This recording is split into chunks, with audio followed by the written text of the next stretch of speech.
Hello, Fairfax County community. This is Dr. Brabrand, Superintendent of Fairfax County Public Schools. I want to take this opportunity to help clarify some misinformation that is unfortunately circulating in our community about school boundaries. The Fairfax County School Board is currently reviewing its boundary policy, Policy 8130. I have heard concerns that the boundary policy review will include busing students out of their neighborhoods. Let me be clear. Busing students out of their neighborhoods or open boundaries is not a part of the boundary review process being presented by my office, nor is it on the table for consideration. If you hear friends or neighbors discussing this issue, please help us set the record straight. In July, the school board asked me to identify areas of overcrowding that are not included in the current FCPS Capital Improvement Program, or CIP, that may need a boundary adjustment. There are no boundary changes planned except for those identified in the CIP, which was approved by the board in January 2019. The board will be considering an amendment to the CIP at its meeting on September 26 to add a boundary adjustment for McLean High School.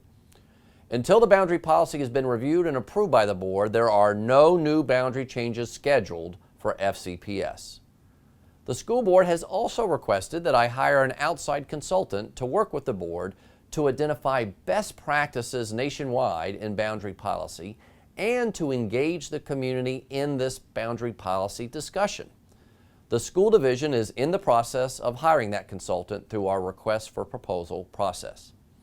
The current boundary process does provide guidance on implementing school boundary changes, program assignments, and school closings. The board is reviewing that policy to determine what factors to consider when changing a boundary. The school board did want to review the policy for several reasons. There's overcrowding at several FCPS schools. There's a recognition that the current level of bond funding is not sufficient to address capacity demands. Our renovations are currently on a 37-year cycle, and major maintenance is often not able to be done in a timely manner. We have an FCPS and over-reliance on trailers, over 750, although our strategic plan goal is to reduce that number significantly. We also have planned growth in specific areas of the county and the demand for additional pre-K classrooms. I appreciate all of your support for Fairfax County Public Schools, and I hope that this information clarifies any questions you might have about our boundary policy review. Thank you very much and have a great day.